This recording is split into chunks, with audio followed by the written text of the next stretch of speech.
أعمالنا من يهده الله فهو المهتد ومن يضلل فلن تجد له وليا مرشدا أشهد أن لا إله إلا الله وحده لا شريك له وأشهد أن محمدا عبده ورسوله الذي لا نبي بعده وقال الله سبحانه وتعالى يا أيها الذين آمنوا اتقوا الله حق تقاته ولا تموتن إلا وأنتم مسلمون يا أيها الذين آمنوا اتقوا الله وقولوا قولا سديدا يصلح لكم أعمالكم ويغفر لكم ذنوبكم ومن يطع الله ورسوله فقد فاز فوزا عظيما يا أيها الناس اتقوا ربكم الذي خلقكم من نفس واحدة وخلق منها زوجها وبث منهما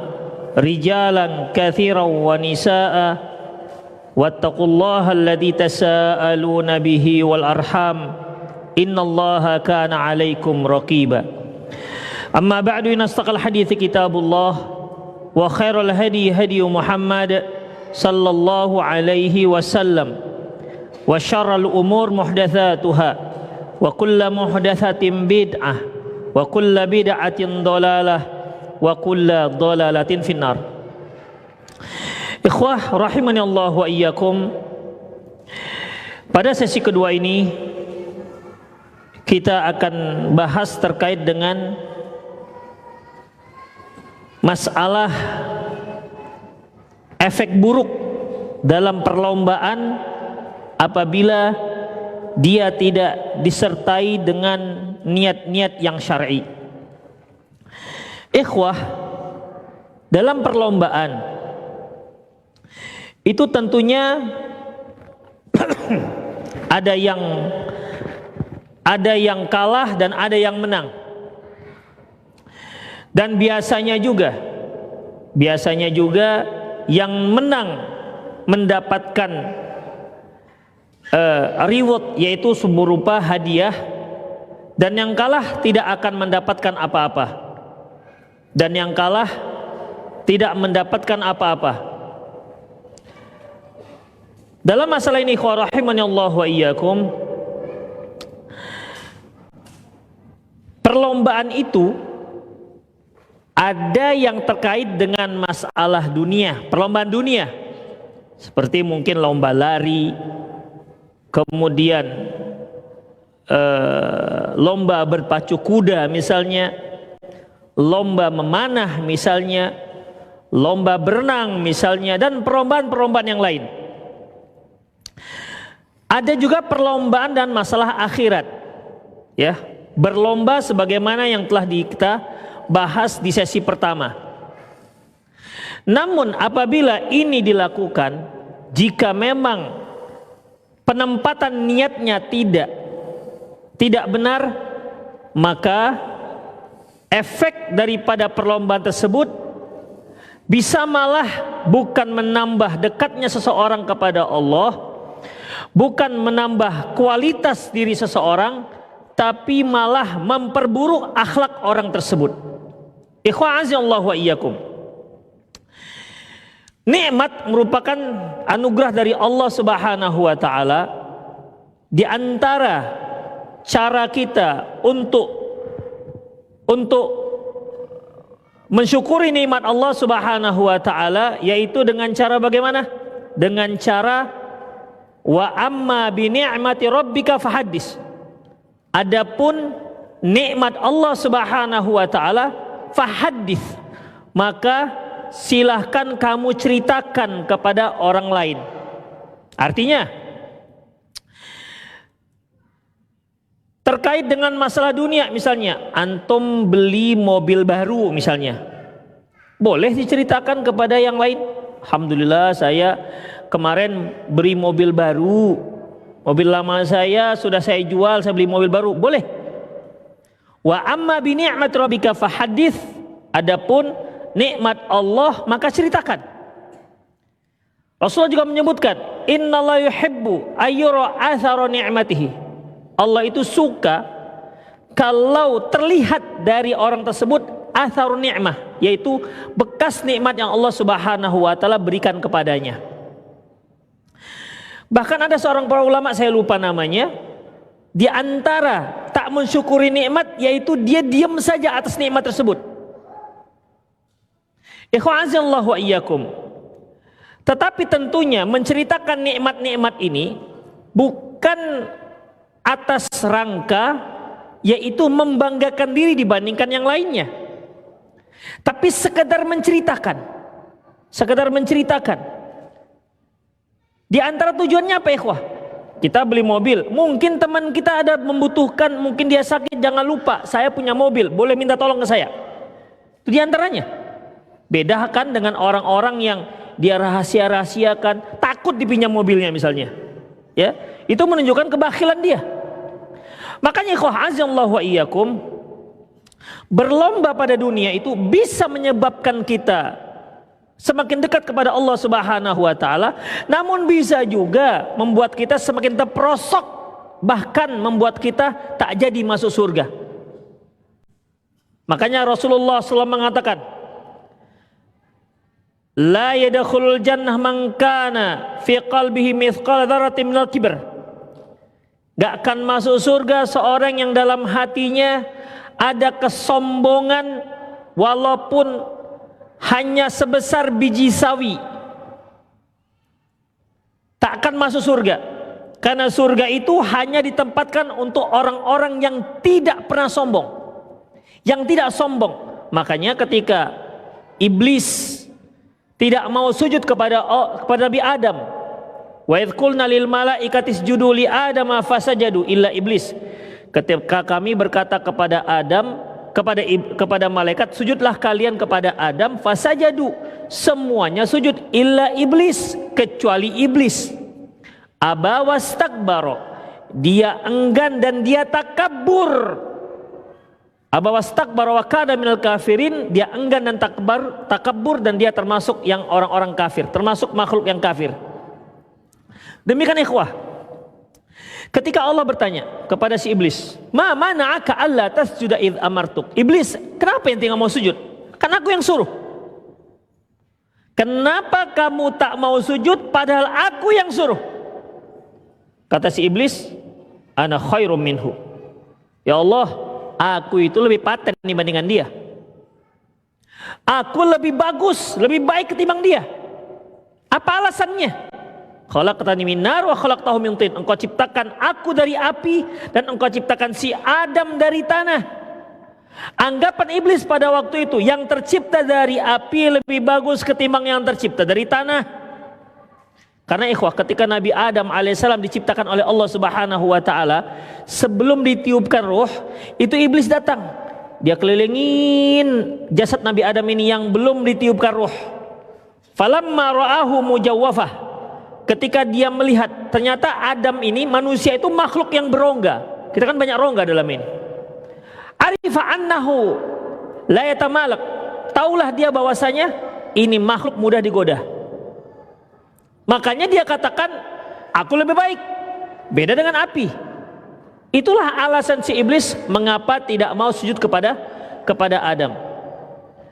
Kemudian Allah Subhanahu wa taala mengatakan bahwasanya, Allah perintahkan, fakhruj minha, kamu keluar dari surga ini. Allah juga menyatakan, fama yakunu laka an tatakabbaru fiha fakhruj innaka minas saghirin. Kamu tak layak takabur di surga ini. Fakhruj, keluar, kamu termasuk yang dihinakan. Jadi iblis yang tadinya sudah di surga, gara-gara takabur diusir oleh Allah Subhanahu wa taala. Itu yang sudah masuk surga, apalagi yang di luar. Orang-orang yang belum masuk surga tak akan masuk surga kalau dia ada takabur. Ingat, sedangkan yang di dalam saja kalau dia takabur diusir keluar, apalagi dia dari luar, tak akan dikasih masuk. Makanya ikhwah rahimanallah wa iyyakum, ketika Rasulullah sallallahu alaihi wasallam mengatakan, la yadkhulul jannah man kana fi qalbi mithqala dzarratin minal kibr, tak akan masuk surga orang-orang yang dalam hatinya ada, tak akan masuk surga orang yang dalam hatinya ada takabur walaupun sebesar biji sawi. Lantas sahabat bertanya, "Ya Rasulullah, ar-rajulun yuhibbu ayyakunu ni'alu hasanan wa thiyabu hasanan." Ya Rasulullah, lantas bagaimana kalau ada seorang itu suka kalau sendalnya bagus, suka kalau pakaiannya bagus? Artinya apakah ini termasuk kiber? Apakah ini termasuk sombong? Lantas Rasulullah SAW mengatakan, lah, bukan itu. Al-kibru, takabur itu adalah ghamtun nas, merendahkan orang lain, wa batarul haq, dan menolak kebenaran. Ghamtun nas wa batarul haq, menolak kebenaran dan merendahkan orang lain. Sebelum saya lanjutkan, coba ikhwan kemari. Saya jauh sekali saya mengalami ke sana. Dekat. Biar yang 40 tahun ke atas saja yang sender-sender. Nah, gitu dong. Jadi dekat, enak saya nengoknya. Yang ngantuk saya tahu. Ini jam-jam ngantuk ini masalahnya. Maju lagi. Biar kakek-kakek aja yang di situ, nggak apa-apa. Yang sarap-sarapnya kejepit nggak apa-apa. Tapi rahimanallahu wa iyyakum. Sampai mana tadi?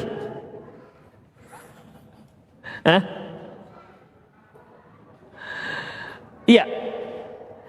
Jadi rahimanallahu wa iyyakum, perlombaan itu akan dari situ akan diketahui mana yang lebih dibandingkan yang lain, ya kan? Seperti kalau kita ujian misalnya, maka hasilnya akan ketahuan mana yang lebih dibandingkan yang lain.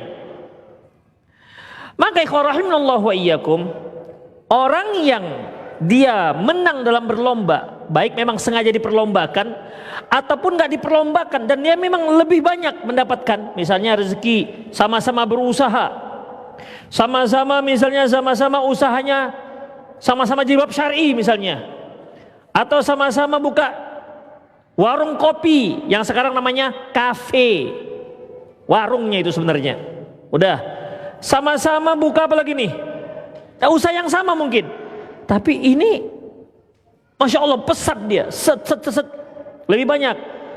Sama-sama buka travel misalnya, ya, yang ini jamaah lebih banyak. Awak kok 3, 4, nggak lebih dari 30, tapi lumayan, yang penting bisa bawakan jamaah. Di sana lebih banyak. Jadi bagaimana ikhwah rahimanallahu wa iyyakum? Sudah nampaklah mana yang lebih. Maka bagi yang lebih, jangan sekali-sekali merendahkan yang lain. Ketika dia merendahkan yang lain, maka dia saat itu juga dia sudah menyerupai iblis. Ingat, yang dikatakan sombong adalah ghamtun nas, merendahkan orang lain, wa batarul haq, dan menolak kebenaran. Ikhwah, perhatikan. Ketika kita sukses dalam bidang apapun, atau lebih dengan orang lain dalam bidang apapun, maka sudah selayaknya ini semua kita sandarkan kepada Allah Subhanahu wa ta'ala, bukan kepada kita. Bukan. Ketika ada orang yang bertanya, "Bang, gimana caranya supaya kok bisa bisnis abang itu di mana-mana merakar, di mana-mana ada bisnis dia?" Ketika dia menjawab bahwasanya ini dikarenakan kerja keras dia siang dan malam, banting tulang, kepala jadi kaki, kaki jadi kepala, gak kenal siang, gak kenal malam, maka pada saat itu dia seperti Qarun. Karena hanya Qarun yang merasa bahwasanya apa yang Allah Subhanahu wa ta'ala berikan kepada dia dikarenakan usahanya dia semata, tanpa sedikit pun campur tangan Allah Subhanahu wa ta'ala. Qarun lah itu. Makanya ketika Nabi Musa alaihissalam mengajak Qarun untuk beriman kepada Allah, mensyukuri Allah Subhanahu wa ta'ala, apa kata si Qarun? Katanya, qala innama utituhu ala ilmin indi, sungguhnya ini aku dapati dikarenakan ilmuku. Aku dapati ini dikarenakan ilmuku.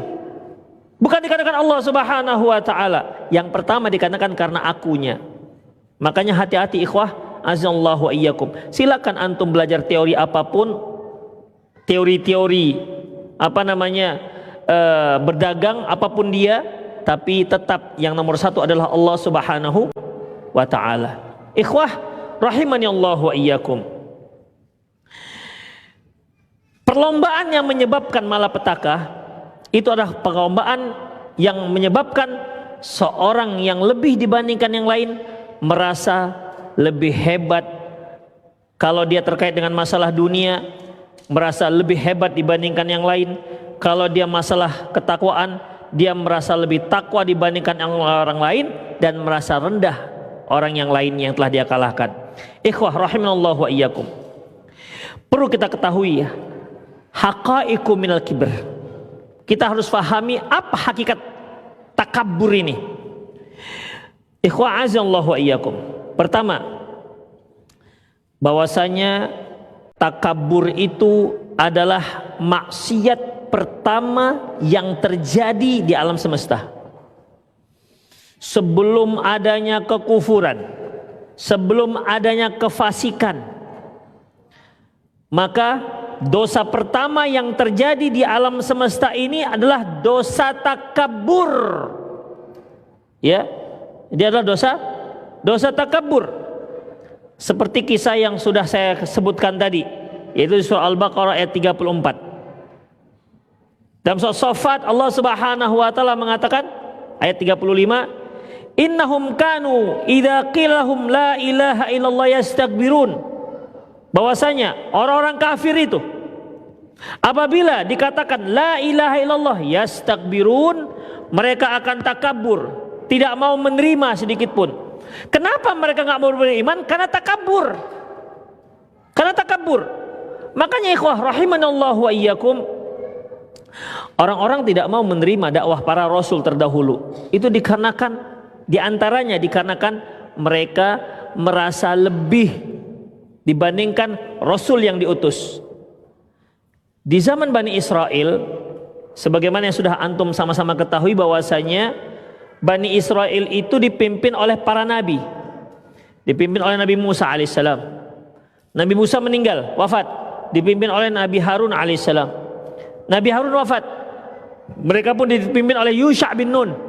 Yusha bin Nun ini yang menemani Nabi Musa ketika mau mencari Nabi Khidir. Kemudian ikhwah rahimanallah, setelah itu ikhwah ya, ada nabi-nabi berikutnya. Ada nabi-nabi berikutnya. Hingga satu hari mereka ingin yang memimpin mereka itu raja. Ya, mereka ingin kalau yang memimpin mereka itu adalah raja. Lantas mereka minta kepada nabi mereka, yaitu minta agar Allah Subhanahu wa taala mengangkat raja di antara mereka. Lantas nabi mereka yang pada waktu itu ada pun berdoa kepada Allah Subhanahu wa taala dan menunjuk salah seorang menjadi nabi. Menunjuk salah seorang menjadi raja. Ditunjuklah oleh Allah Subhanahu wa taala seorang yang bernama Talut. Ketika ini sudah diinfokan kepada orang-orang Bani Israel, apa kata mereka? Apa kata nabi mereka? Innallaha qad ba'atsa lakum Taluta malika. Sesungguhnya Allah itu telah mengutus Talut sebagai raja kalian. Apa kata mereka? Qalu anna yakunu lahul mulku alaina wa nahnu ahaqqu bil mulki wa lam yu'ta sa'atan minal mal. Loh, kok dia diangkat jadi raja? Di antara kami lebih berhak untuk mendapatkan jabatan raja itu, apalagi dia itu miskin. Beda dengan kami punya harta.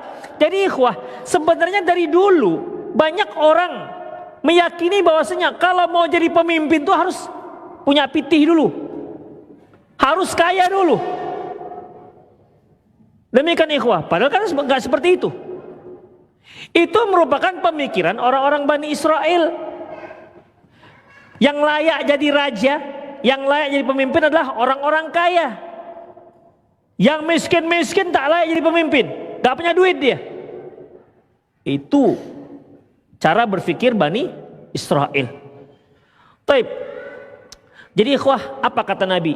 Nabi mereka, Innallaha astafahu alaikum wa zadahu bastatan fil ilmi wal jism. Allah itu sudah memustafakan, Allah telah memilih dia di antara kalian, wa zadahum bastatan fil ilmi wal jism, dan Allah telah memberi dia keistimewaan dibandingkan kalian semua dalam masalah ilmu dan dalam masalah fisik. Ikhwah. Jadi yang bisa jadi pemimpin itu fisiknya bagus, ilmunya juga oke. Bukan yang penting duitnya. Kalau ada seorang pemimpin yang dia menjadi pemimpin karena duitnya, bakal rusak.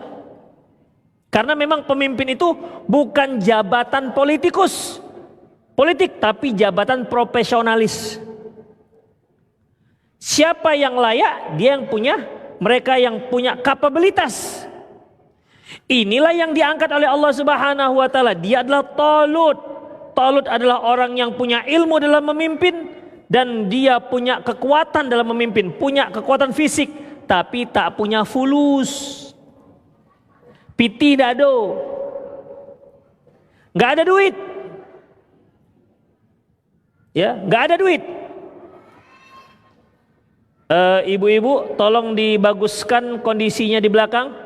Kalau enggak kita buka tabirnya ini. Enggak kalah ribut dengan bazar ya, insyaallah ya. Panitianya mana? Suruh diam. Baik, apa tadi? Pemimpin itu ikhwah, jabatan profesionalitas. Baik. Jadi dalam masalah ini ikhwah rahimanallahu wa iyyakum, ya.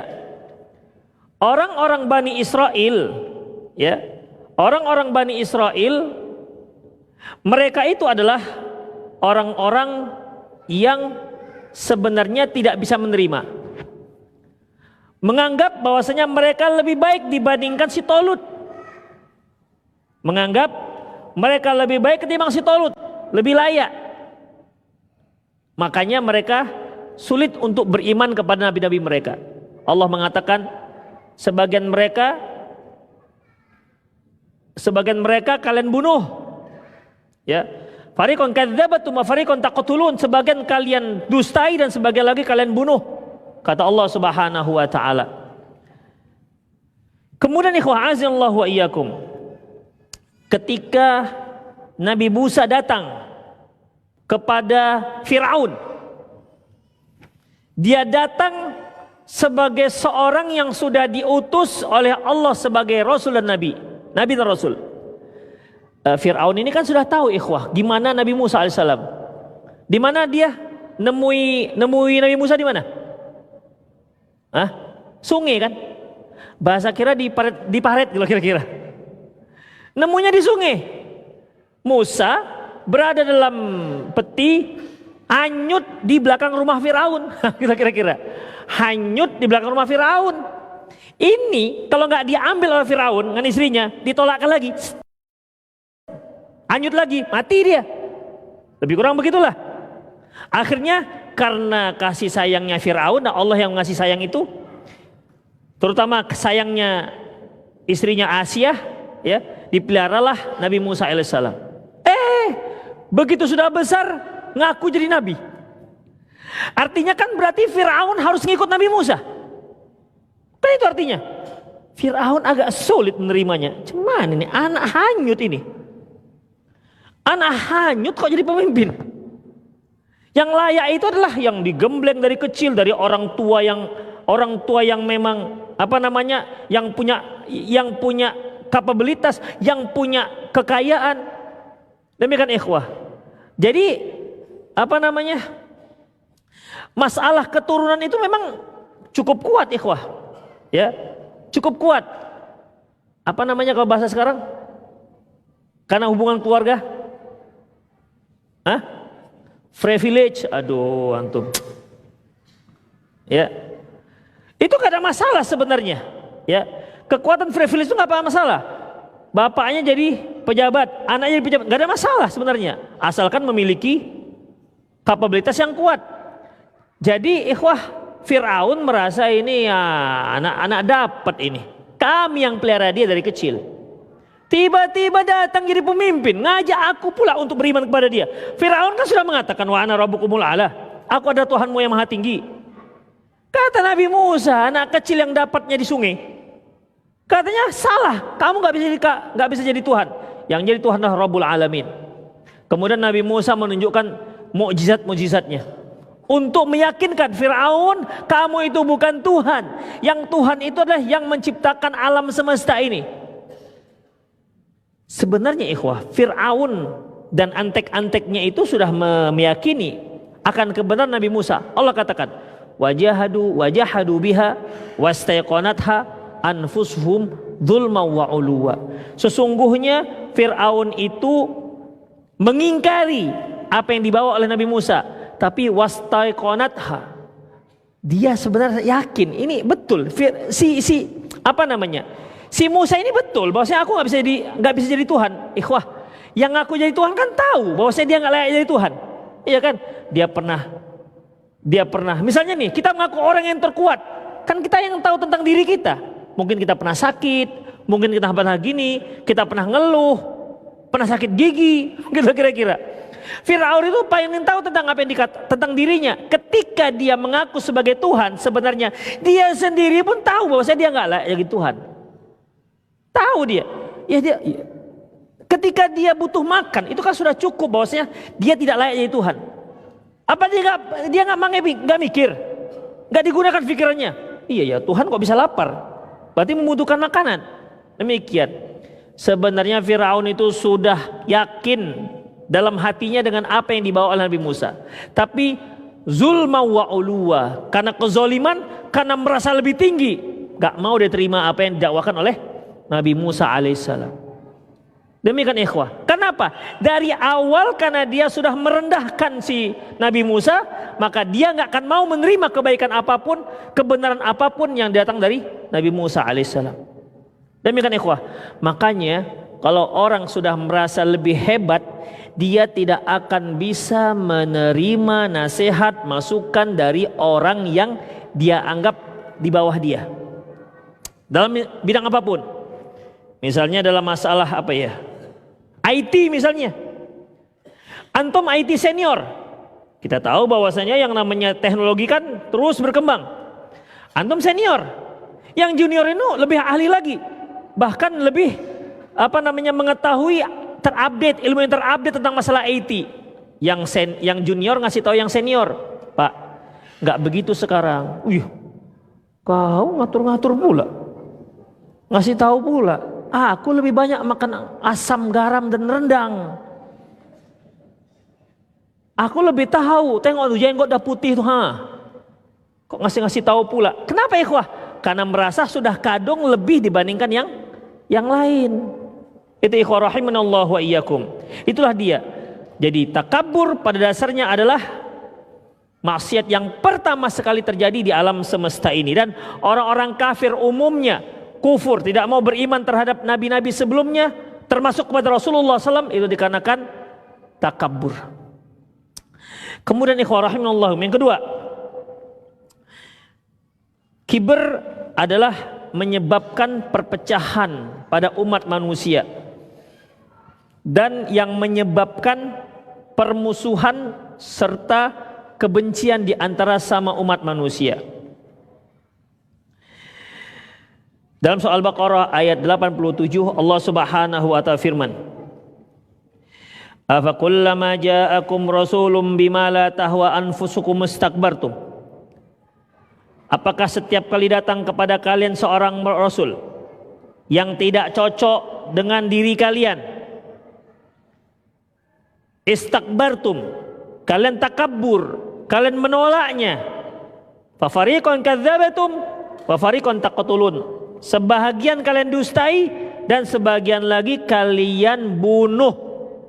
Gara-gara apa ikhwah? Gara-gara istikbar, gara-gara takabur, tidak terima oleh mereka. Kemudian ikhwah, dalam soal munafiqun ayat 5 Allah Subhanahu wa taala firman, wa idza qila lahum ta'alu yastaghfir lakum rasulullah lawaw ru'usahum. Apabila dikatakan kepada mereka, ayolah kita istighfar, ya, yastaghfir lakumur rasul, ayo, semoga Rasul dapat memintakan ampun untuk kepada kalian. Lawaw ru'usahum, mereka pun berpaling kepalanya.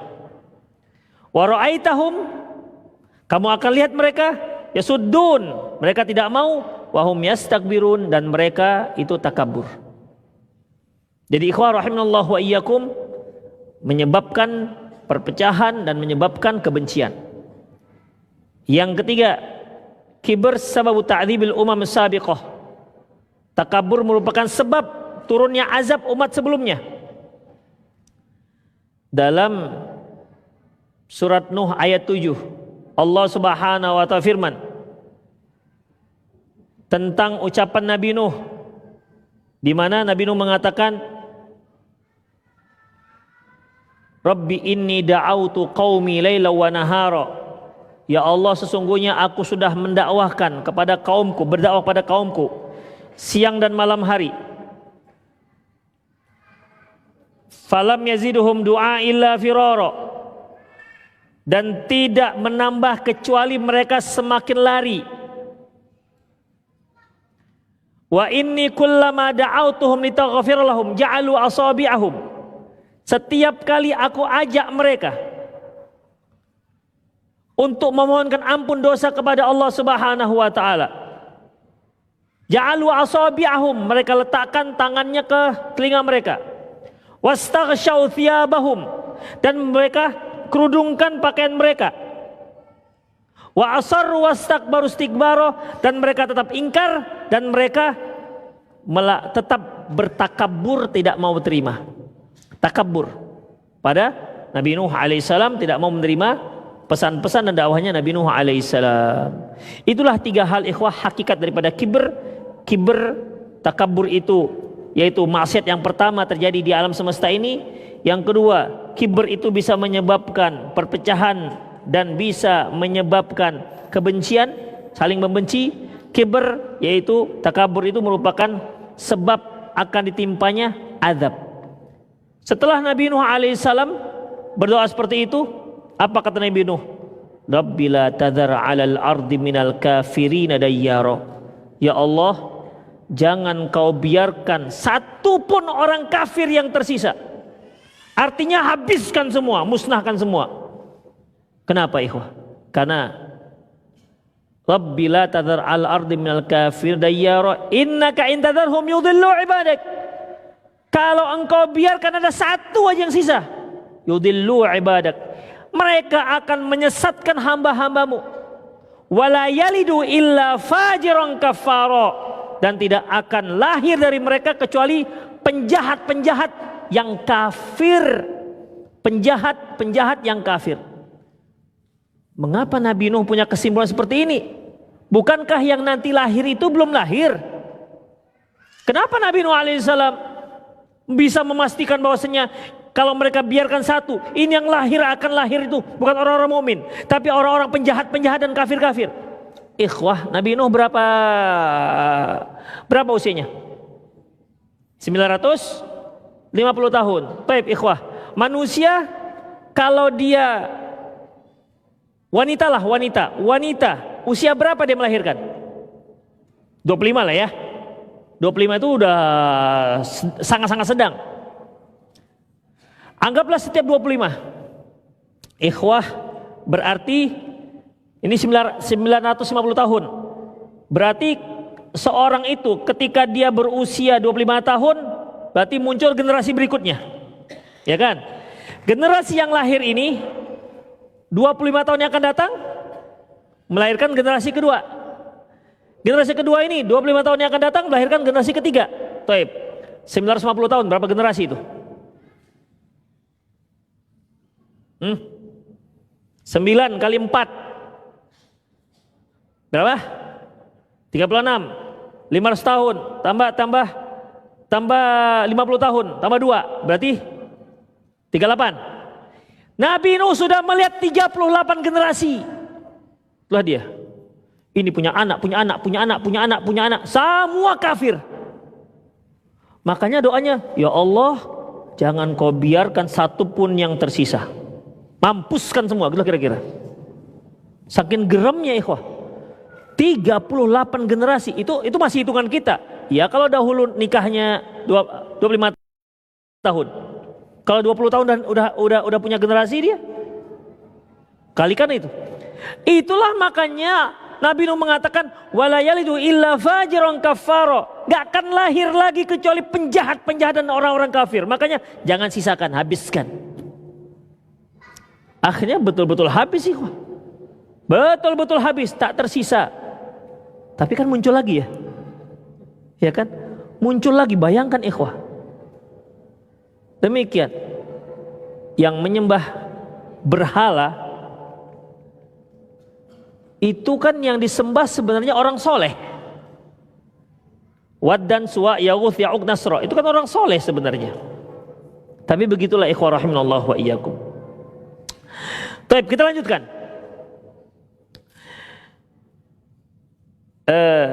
Apa penyebab orang itu takabur? Merasa lebih dalam masalah apa biasanya?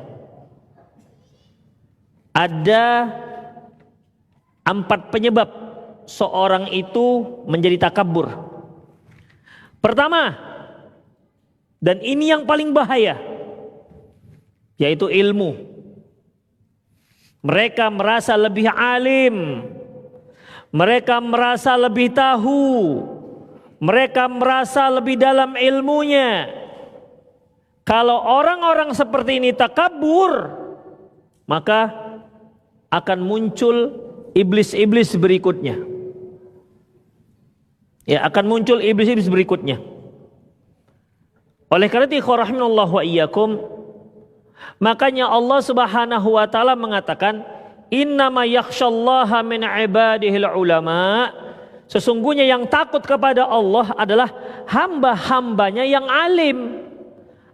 Orang yang punya ilmu takut kepada Allah, bukan sekedar punya ilmu. Kalau ada orang punya ilmu dan dia tak takut kepada Allah, dia akan gunakan ilmunya ini menyesatkan manusia yang lain. Dia akan putar balikan yang haram menjadi halal, yang halal menjadi haram. Bahkan bisa saja yang jelas-jelas haram menjadi halom. Haram enggak, halal enggak, jadi halom. Menjadi samar. Dan itu terjadi ikhwah. Ya. Sudah jelas-jelas zina itu haram, tapi bisa terakhir jadi boleh. Buktinya ada dapat doktor. Demikian ikhwah. Sudah jelas-jelas hukum Islam itu yang terbaik untuk umat manusia Allah turunkan, tapi akhirnya menjadi kurang relevan, kurang pas untuk zaman sekarang. Ikhwah, salah satu argumentasi yang pernah saya dengar, syariat Islam itu turunnya kan di Arab. Nah, itu dia. Turunnya kan di Arab. Ya tentu pada waktu itu syariat itu menyesuaikan orang Arab. Makanya nggak boleh orang Arab itu bersentuhan laki-laki perempuan. Nggak boleh melihat rambut seorang wanita. Ini Arab. Ya. Ini Arab. Makanya ada peraturan-peraturan yang ketat untuk orang-orang Arab. Tapi kan kita orang Indonesia. Karena syariat itu disesuaikan dengan orang Arab, berarti untuk Indonesia harus disesuaikan dengan Indonesia. Demikian muncullah Islam Nusantara jadinya. Itu ikhwah. Kalau Nusantaranya sekedar pakai batik, sebagai pakai peci, pakai kain sarung, tidak masalah. Tapi kalau Nusantaranya yang akhirnya melanggengkan kesyirikan, yang melanggengkan kebid'ahan, melanggengkan kekhurafatan, itu bukan Nusantara namanya. Itu melegalkan apa yang dilarang oleh Allah Subhanahu wa taala. Demikian ikhwah. Kalau Nusantara itu maksudnya agar kita Natalan bareng, agar kita tahun baru bareng, sama-sama merayakannya. Karena apa? Karena toleransi, itu bukan Nusantara nama ikhwah. Itu melegalkan, membolehkan yang jelas diharamkan oleh Allah Subhanahu wa taala. Tapi orang-orang yang seperti ini akan dikatakan intoleransi. Itu ikhwah. Padahal Islam adalah agama yang paling bertoleransi. Coba sebutkan dalam sejarah yang paling sering dibantai kaum muslimin atau orang yang non muslim? Muslim yang paling banyak dibantai. Cari sejarahnya. Hadits wala haraj. Silakan kan bicara masalah ini. Silakan, terlalu banyak data-datanya. Lebih banyak mana kaum muslimin yang dibantai orang kafir atau orang kafir yang membantai kaum muslimin? Dari dulu kaum muslimin yang banyak dibantai. Ketika kaum muslimin menguasai suatu tempat, tidak pernah mereka dibantai. Karena kaidah kaum muslimin adalah ikhwah la ikraha fid din. Tidak ada pasangan dalam agama. Qad tabayyana rusydu minal ghayy. Sudah sangat jelas. Demikian ikhwah, lam yalid wa lam yulad. Lakum dinukum waliyadin. Untuk kami, untuk kalian agama kalian, untuk kami agama kami. La yanhakumullahu 'anil ladzina lam yuqatilukum fid dini wa lam yukhrijukum min diyarikum an tabarruhum wa tuqsitu ilaihim. Tidak Allah larang kalian itu berbuat baik dan bersikap adil kepada orang-orang yang kafir. Selama mereka kepada orang kafir yang tidak mengusir kalian dari tempat kalian dan tidak memerangkan kalian. Wallahu innallaha yuhibbul muqsitin. Allah itu suka dengan orang-orang yang adil. Silahkan Anda berbuat baik kepada orang-orang yang non muslim. Anda kasih hadiah apa, tapi ada batasan-batasan tertentu yang kita tidak boleh bergabung dengan itu. Itulah ikhwah rahimanallahu wa iyyakum. Jadi dalam masalah ini bisa orang itu takabur gara-gara ilmu, dan bisa sekali. Ilmu agama juga termasuk ilmu agama. Ya, termasuk ilmu agama, bukan hanya ilmu dunia. Ilmu agama yang seharusnya orang-orang tuntut untuk mendapatkan surganya Allah, untuk mendekatkan diri pada Allah. Ini kalau tidak benar, dia akan malah akan mendekatkan dia kepada neraka. Bahkan dia menjerat orang lain untuk ikut bersama dia masuk neraka. Ikhwah, bukankah iblis termasuk yang soleh dulu? Sehingga dia disebut dalam kategori malaikat. Allah mengatakan, wa idh qulna lil malaikati isjudu li adama fasajadu illa iblis. Ketika kami berkata kepada malaikat, sujudlah kepada Adam, semua sujud fasajadu illa iblis, kecuali iblis. Loh, kan yang diperintah malaikat. Kenapa kok iblis ikut-ikut? Iblis tahu dia termasuk perintah. Kenapa? Waktu itu dia dikategorikan pada malaikat, padahal dia jin, bukan malaikat. Tapi saking hebatnya ibadahnya, saking takwanya dia termasuk dalam golongan malaikat. Makanya ketika Allah tanya, "Ma mana'aka alla tasjuda idz amartuk?" Iblis, kenapa kamu enggak mau sujud? Kan aku yang suruh. Jawabannya bukan, aku kan bukan malaikat. Enggak, itu jawabannya.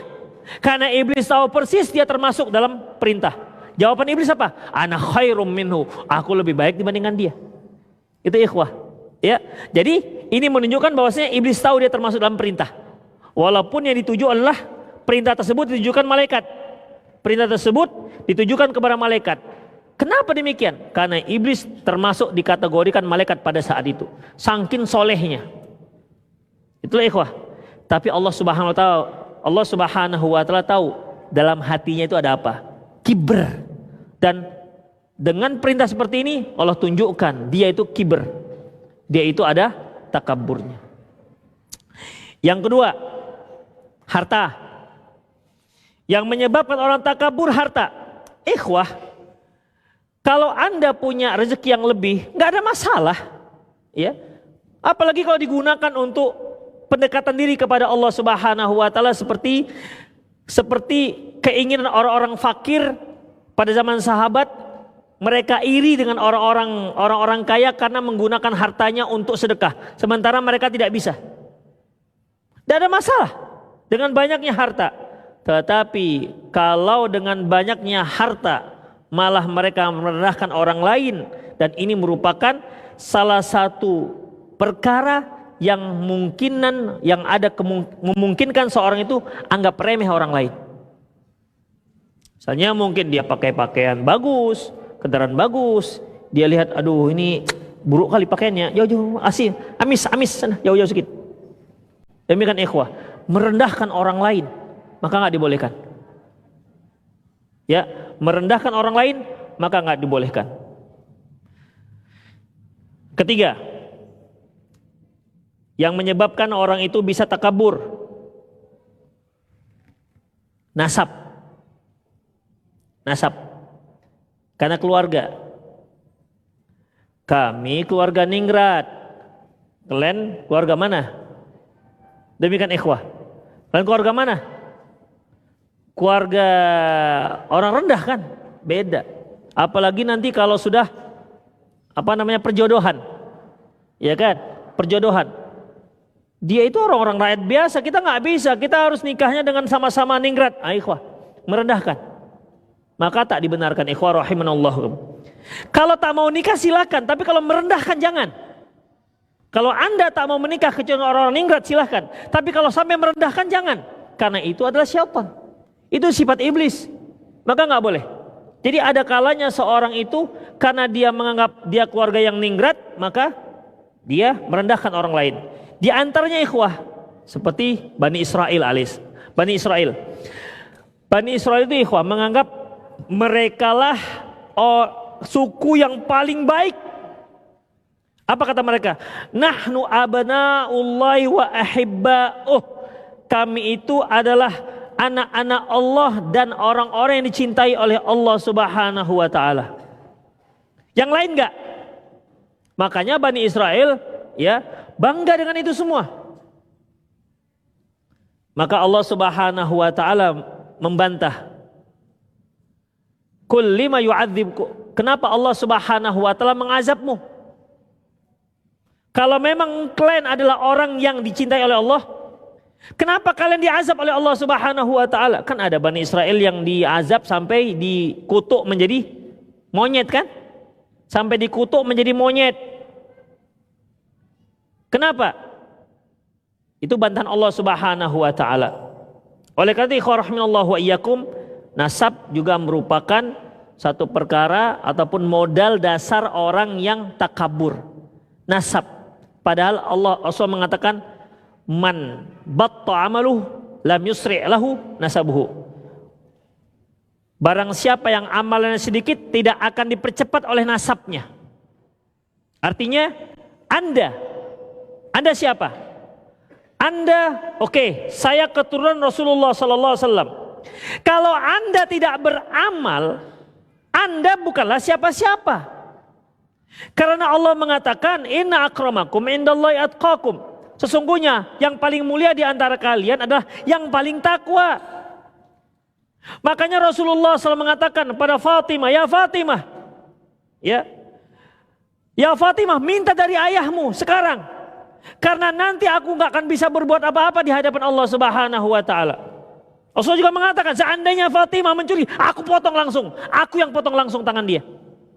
Ikhwah, keturunan Rasulullah ya kita hormati. Tapi ketika dia tidak buat apa-apa, ketika dia buat maksiat, lantas kita katakan ya wajarlah keturunan Rasulullah, begitu. Istri Rasulullah SAW kalau melakukan dosa 2 kali lipat dosanya. Ya, 2 kali lipat dosanya. Kenapa? Karena bisa merusak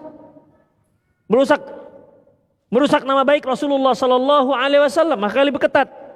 Demikian ikhwah azanallahu wa iyyakum. Jadi nasab itu ya Allah Subhanahu wa taala buatkan di muka bumi ini itu untuk saling mengenal. Itu ikhwah. Wa ja'alnakum syu'uban wa qabail lita'arafu. Allah jadikan kalian berpuak-puak dan bersuku bangsa agar kalian saling mengenal. Demikian ikhwah, agar saling mengenal. Inna akramakum indallahi atqakum. Sungguhnya orang yang paling mulia di antara kalian adalah yang paling bertakwa. Itulah ikhwah rahimani Allah wa iyyakum. Ya. Kemudian selanjutnya ikhwah. Yang keempat yaitu mansab. Mansab itu jabatan. Modal yang orang-orang jadikan takabur itu dengan jabatan.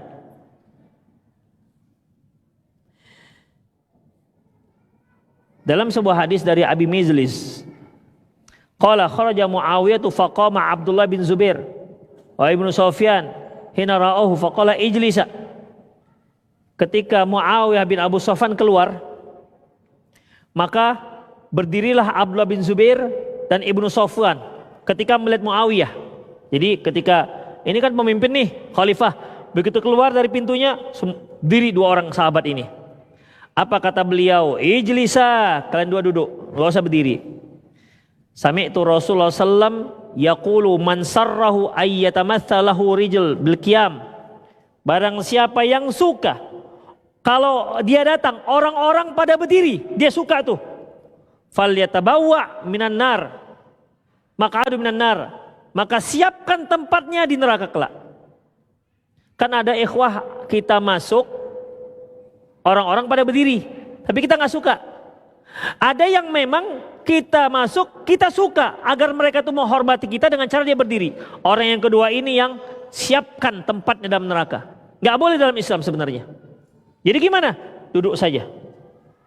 Beda halnya kalau mau menyambut, nggak apa-apa kalau menyambut. Misalnya nih saya punya tamu, saya lagi duduk nih, tamu. Assalamualaikum, masuk. Oh iya masuk, saya tenang aja dulu. Duduk. Cium tangan. Ya, itu nggak punya adab namanya ikhwah. Itu nggak punya adab. Jadi gimana? Ada tamu, kita sambut. Rasulullah Sallallahu Alaihi Wasallam ketika datang putrinya, beliau bangkit dari tempat duduknya, kemudian beliau song-song dia, disalami, diciumnya, dan dipersilahkan di tempatnya duduk. Demikian juga Rasulullah ketika datang ke rumah Fatimah radhiyallahu anha, Fatimah sambut ayahnya, pegang tangannya, Fatimah cium dia, kemudian dipersilahkan untuk duduk di tempatnya. Disambut nggak apa-apa, ya. Jadi itu merupakan salah satu adab dalam bertamu.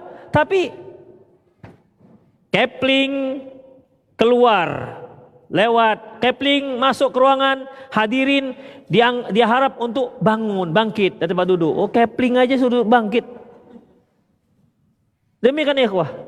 Jadi dalam masalah ini nggak boleh, ya nggak boleh. Kalau antum jadi kepling, digitukan nggak usah lah duduk. Keplingnya masih. Jadi kalau udah naik jadi lurah, boleh. Demikian ikhwah. Jadi tidak boleh seperti itu ya. Menyambut boleh. Setelah dia. Taib. Kemudian kita lihat lagi ikhwah azanallahu wa iyyakum. Sifatul mutakabbir. Kamu habis. Taib, kita cepat. Sifatul mutakabbir fi ba'dil a'malil lati ta'uddu minal kibr. Tu'addu minal kibr. Sifat orang-orang takabur. Dan amalan yang termasuk dalam kategori takabur. Pertama, al-ulu al-haqqi wazdira' min man hum adna minhum. Pertama sifatnya yaitu merasa tidak menerima kebenaran dan menganggap rendah orang lain. Ini yang sebagaimana disebutkan dalam hadis. Makanya di hari kiamat nanti Rasulullah mengatakan orang-orang takabur akan Allah kecilkan di hari kiamat. Jadi semut yang paling kecil. Demikian ikhwah, kecil. Karena di semasa dunia dia merasa hebat, di akhirat Allah kecilkan dia. Yang kedua,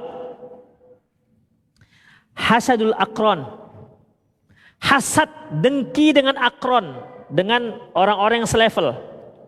Biasanya ikhwah, orang-orang hasad ini, ya, hasad ini biasanya sesama level. Ya, sesama level. Misalnya sesama ustadz, misalnya tuh sama ustadz.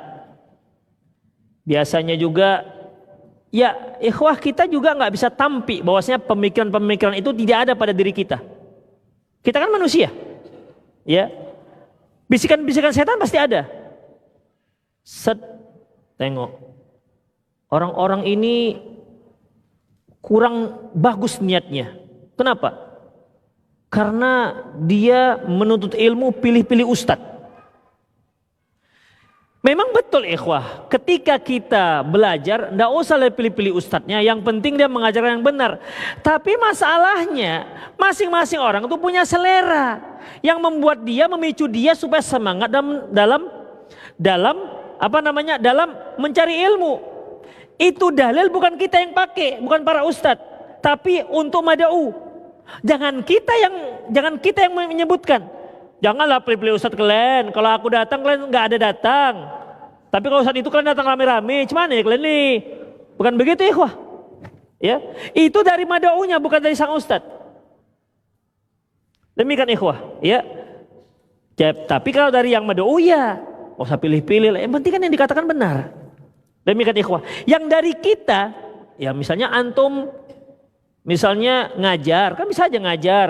Tapi kok lebih suka temannya, lebih suka dengan teman antum mengajar, belajarnya ketimbangan antum. Ya sudah, biarkan saja.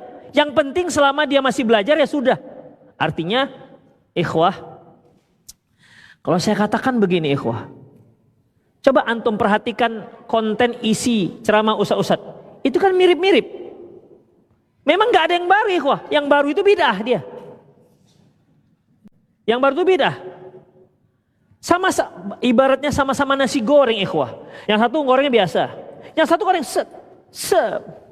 gitu. Lain gayanya. Tapi sama-sama nasi goreng. Demikian sama-sama nasi goreng. Orang lebih tertarik gitu. Antum kue dadar. Apa ini? Tahu kan kue dadar? Berapa harga kue dadar? Hah? 10.000. Coba antum namakan omelet. Lebih mahal gara-gara kue dadar. Kenapa? Gara-gara ganti nama. Omelet itu kue dadar. Demikian ikhwah. Es krim. Es krim yang ada pisangnya. Harganya 15.000. Tapi es krim banana forest, 45.000. Demikian. Makanya kan sekarang kalau di resto-resto itu bahasanya Inggris semua, apalah ini. Demikian ikhwah. Ada yang sushi.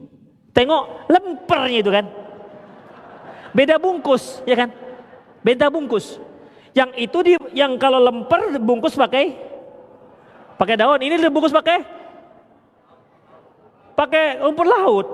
Itu aja nya. Kalau yang lemper tuh manual, kalau dia pakai rotan-rotan itu kan, itunya potong-potong, isinya samanya. Demikian ikhwah. Coba ikhwah, kalau antum jual lemper potong-potong begitu laku? Gak laku. Coba itu taruhkan dalam piring, sininya taruh sedikit cacahan bawang, kemudian kalau tomatumnya kalau tomatnya jangan dibuat bunga-bunga, taruhkan taruhkan 1 helai daun sop, mahal ya kok, padahal cabut gini, murahnya daun sop, kita beli 1.000 udah segini, tapi potong sedikit ujungnya taruh ke situ, jadi mahal. Demikian, isinya adalah lemper. Itu dia. Jadi sebenarnya ikhwah rahimanallah wa iyyakum sama isinya, ya, sama isinya. Hanya saja kadang-kadang ada yang menari, masya Allah kan dia menari. Kita lihat mengena dalam hati. Iya, setiap kalimat yang diucapkannya mengena dalam hati kita. Demikian. Tapi kalau dengar ustadz ini bawanya mau lari aja kita. Misalnya begitu ikhwah. Itulah dia gimana? Ya, tapi itulah dia. Ya, akhirnya menyebabkan akron. Makanya akron itu selevel, usaha yang sama. Nah ini harus saya sering ulang-ulang ikhwah. Sama-sama travel gitu kira-kira. Ini harus sering ulang-ulang karena buat masalah ini kadang-kadang. Kalau nggak di demikian. Karena apa ikhwah? Ini travel ini sama-sama ada ustadznya masalahnya. Banyak fatwa di sini. Kalau nggak pakai terlibat ustadz mungkin nggak ada masalah. Jadi akhirnya sama-sama terlibat, akhirnya gara-gara persaingan ujung-ujungnya muncul fatwa. Demikian ikhwah. Kan nggak pernah travel hasad dengan yang tukang jual kerupuk jange, pernah? Nggak pernah kan? Nggak pernah. Demikian ikhwah. Apakah itu ada? Ikhwah, kita itu bukan malaikat, itu ada. Hanya ada orang yang berusaha untuk menghilangkannya. Semua kita ini punya ada sifat hasad. Hanya ada yang kentara dan lain ingin menghilangkannya. Kita itu manusia, bukan malaikat. Malaikat iya nggak ada hasadnya. Ada, ya ada. Antum sebagai seorang suami pernah nggak iri ataupun hasad dengan yang lain? Enggak. Malaikat semua yang dengar kajian ini. Demikian ikhwah, pasti ada, pasti ada. Kalau dia mengatakan, Ustadz, saya seumur hidup belum pernah hasad. Heleh, mana ada itu? Pasti ada, apa nggak ada? Hanya memang ketika itu ada ikhwah, hilangkan. Usahakan hilangkan. Sering bertemu, kasih hadiah. Enak kali dah Ustadz, kita ngasih hadiah. Itu untuk mengobati diri kita, bukan untuk mengobati dia. Kita ngasih dia itu untuk mengobati kita, bukan untuk dia. Dia secara nominal dapat, tapi sebenarnya penyakit yang mau kita sembuhkan adalah penyakit dalam hati kita. Begitu ikhwah, rahimanallah wa iyyakum. Sama-sama jual jilbab syar'i. Wah, gitu kan. Sama jilbab syar'i. Itu mudahnya ini buat ini. Ini bahan-bahan. Begitu. Murahnya ini dibuat mahal-mahal aja. Gara-gara brandednya aja itu. Itu bahasa-bahasa yang sering terjadi. Persaingan bisnis. Demikian ikhwah. Ada yang mengisukan tiba-tiba, itu nggak jelas halalnya. Wah, gitu dia. Nggak jelas halalnya. Kenapa? Nggak ada logo halalnya di situ, MUI. Demikian ikhwah. Terus, emang tahu isi antum ketika beli ada label halalnya? Tahu isi lemper, termasuk juga kue dadar ada? Kan nggak ada. Tapi begitulah ikhwah. Ya. Dalam masalah ini, akron itu takabur bisa menyebabkan salah satu sifatnya yaitu hasad dengan akron. Kemudian ittibaul hawa, mengikuti hawa nafsu. Makanya ikhwah, kalau ada terbetik begitu, upayakan untuk menghilangkannya. Kemudian apalagi ikhwah, dzannu bi nafsi ana khair min ghairi, adanya perasaan aku lebih baik dibandingkan dia. Ikhwah, ini saya yakin, la haula wala quwata illa billah, saya yakin ini ada pada diri kita. Hanya mungkin bidangnya beda-beda. Ya, bidangnya beda-beda. Kalau adalah perasaan itu pada diri antum, apakah harus dihilangkan? Sulit untuk menghilangkannya. Jadi bagaimana? Yang terpenting ikhwah, jangan sampai merendahkan dia. Ya, jangan sampai merendahkan dia.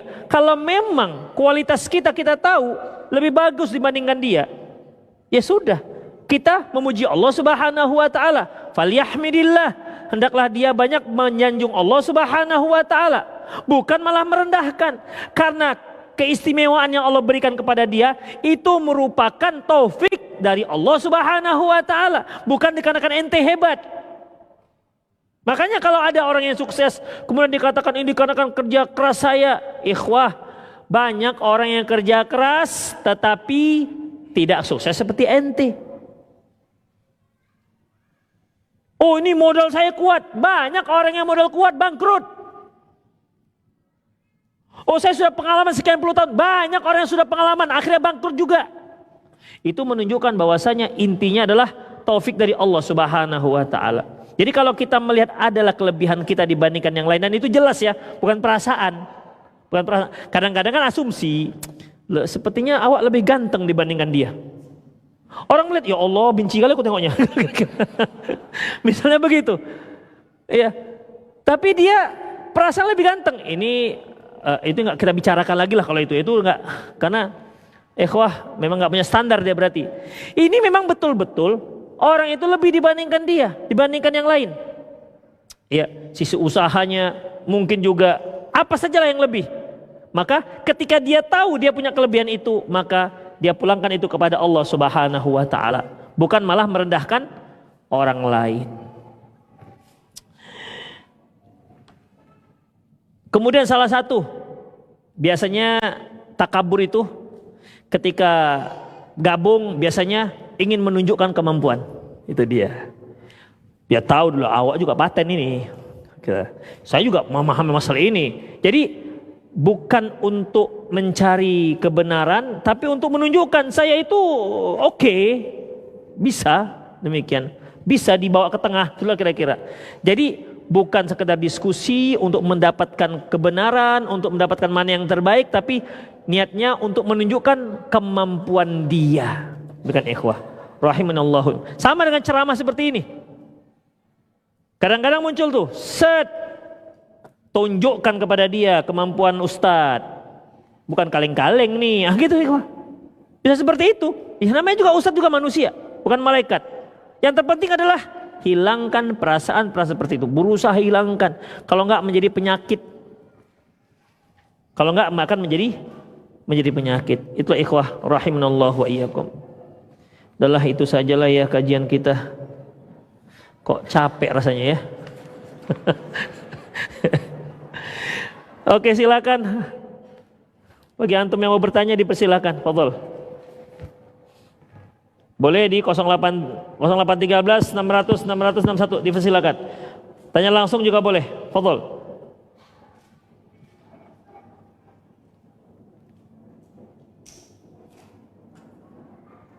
Kalau nggak ada berarti kajian kita selesaikan. Belum selesai. Kotak infak beredar dulu. Jangan satu. Bang, lama bang. Yang lain, banyak-banyak masukkan. Edarkan yang lain. Ibu-ibu yang mau bertanya silakan.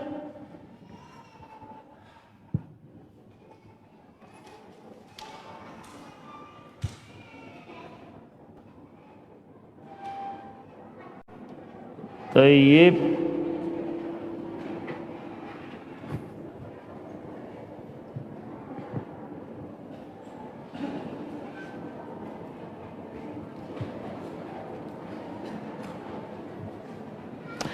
Ini perlu ini soal tadi pagi sebenarnya. Assalamualaikum WRWB.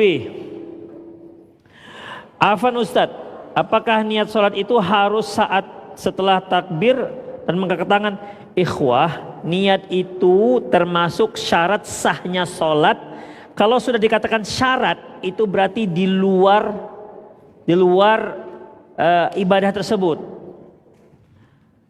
Ada dua perkara, yang dua-dua ini dia bisa menyebabkan tidak sahnya satu ibadah. Yang pertama dikatakan syarat, yang kedua dikatakan rukun. Apabila dia syarat, berarti dia yang bisa tidak sahkan ibadah tersebut, tapi dia berada di luar. Itu dikatakan syarat sah. Ada yang dikatakan rukun. Rukun ini dia berada di dalam ibadah tersebut. Syarat seperti wudu. Wudu itu kan di luar sholat. Kalau ada orang yang tak ada wudunya, lantas dia sholat tak berwudu, maka tak sah. Itu namanya syarat sah sholat. Termasuk niat. Dia harus ada niat sebelumnya. Kemudian yang kedua rukun, seperti ruku. Ruku itu kan dalam sholat. Kalau ada orang yang sengaja nggak ruku, berarti nggak sah sholatnya. Kenapa? Dan itu berada di dalam sholat. Karena dia berada di dalam sholat, maka kita katakan rukun sholat. Demikian ikhwah. Adapun niat ikhwah, an-niyatu huwal qasdu. Niat itu adalah tujuan, rencana. Makanya seperti begini. Setelah kita ngaji ini, apa niatnya? Oh, saya lapar, mau belanja, cari-cari makan. Itulah niat. Tidak harus dilafazkan. Sengaja aku nanti habis kajian, ku cari-carilah yang bisa mengganjalkan perutku lillahi ta'ala. Gak perlu itu diucapkan. Kita punya rencana, itulah dia ikhwah. Ya, jadi an-niyatu huwal qasdu. Niat itu adalah tujuan, al-qasdu, maksud. Jadi diawali dengan tujuannya itu apa? Maksudnya apa? Artinya rencana apa? Apakah ada orang yang berbuat tidak pakai niat? Ada? Tertawa. Ada? Tertawa gak pakai niat? Ada orang antum nanti aku tawalah gitu dah. Tertawa itu spontan. Ya. Sakit bisa. Nanti sepertinya sebentar lagi saya sakit ini. Gak ada itu. Ya. Pengucapan aduh. Ada yang pakai niat? Nggak ada, kepijak kakinya. Aduh, sudah selesai. Itu nggak pakai niat. Tapi ada yang memang sudah pakai niat. Misalnya, ini sebentar lagi akan adzan asar. Ya niatnya memang mau sholat. Kemudian apa reaksi saya? Saya wudhu, saya pergi ke masjid. Itu namanya sudah niat. Tidak harus saya lafazkan. Baik lafazkan di bibir maupun lafazkan dalam hati. Demikian, tidak harus. Jadi dalam masalah ini niat itu al-qasdu. Dia berada di luar sholat, bukan ketika sholat. Misalnya begini ikhwah. Saya sedang mengajarkan anak-anak berwudu. Gini loh cara wudu. Caranya bismillah. Tapi saya tidak berniat wudu, hanya mempraktekkan wudu. Masuk tangan. Kemudian Faghsilu wujuhakum wa aydiyakum. Basuh tangan, wajah dan tangan kalian. Wamsahu bi ru'usikum, dan usaplah kepala kalian. Begitu sampai usap kepala, adzan. Allahu akbar, Allahu akbar. Udahlah, niatkan wudu aja lah. Lanjutkan lagi dengan basuh kaki. Nggak boleh, karena dari awal nggak niat wudu. Dari awal tuh hanya mempraktekkan, menunjukkan bagaimana, mengajarkan bagaimana wudu. Tidak ada niat wudu. Demikian ikhwah. Seorang yang niatnya mandi wajib. Demikian. Dari awal dia Dia junub. Yang namanya mandi kan kita memang kegiatan hari-hari kan. Mandi. Selesai. Tadi kan saya junub. Udahlah, saya kan sudah mandi. Sudah pakai sudah basuh semua. Atau sebelum subuh dia berendam di kolam. Lompat set. Dah, muncul lagi. Saya kan tadi junub. Udahlah, itulah niatnya tadi itu niat mandi junub. Oh, enggak bisa. Niat mandi junub itu harus di awal. Demikian. Jadi bagaimana? Bangkit lagi, berdiri di samping kolam, niatnya mandi junub, dah jadi. Itu minimal. Ya. Jadi bagaimana? Kalau yang maksimalnya dengan tata cara yang telah diatur Rasulullah sallallahu alaihi wasallam. Demikian ikhwah. Adzan ya. Oke lah ikhwah, azallah ini. Adzan jam berapa? Berapa? 3.45 ya? Hah? 48. Tips satu lagi. Sama Ustaz, adik saya seorang barista membuat latte art di coffee shop. Apakah boleh membuat gambar hewan makhluk yang bernyawa di atas kopi? Dia buat anjing gitu di kopi gitu. Apa nggak punya kerjaan nih, wah? Jadi mahal kopinya kalau dibuat anjing, gambar ayam gitu. Iya, menjadi mahal. Nggak usah lah ya. Udah kopi-kopi aja lo, udah banyak kali pun cinguneknya. Yang penting kan kopi kan. Apa tuh menikmati gambar. Tengok tuh, gambar gitu. Kita mau minum kopi bukan yang main gambar. Tapi begitulah ikhwah. Terkadang sekarang barista tuh dia ada artistiknya gitu ya. Ya, dia punya seni. Makanya kopi dibuat lope. Itu yang satu, ada yang 3 lapis, 3 lapis. Demikian ikhwah. Ikhwah, memang beda rasanya. Beda. Saya nggak pernah. Beda rasanya. Misalnya kalau dia lope itu rasanya kita langsung kasmaran gitu, jatuh cinta gitu. Iya gitu. Enggak kan, sama saja kan. Tapi bisa mahal harganya. Bisa mahal harganya ya. Kasihan kali orang yang ketipu itu ya.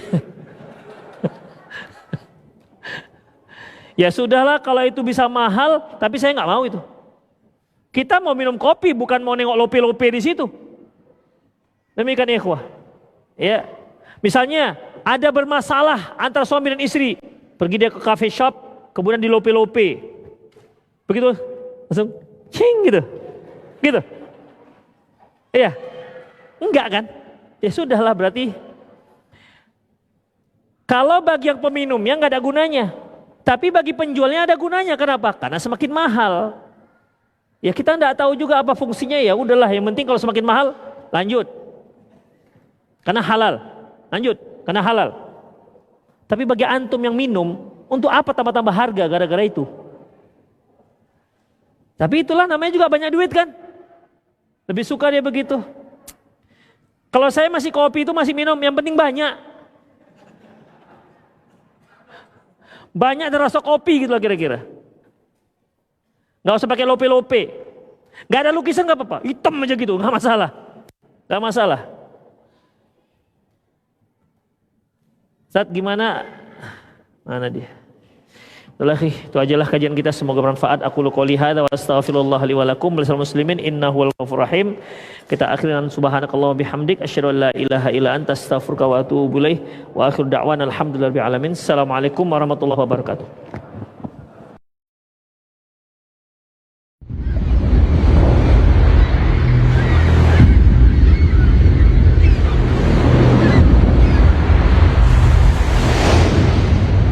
Rosyad TV, saluran dakwah keluarga Islam.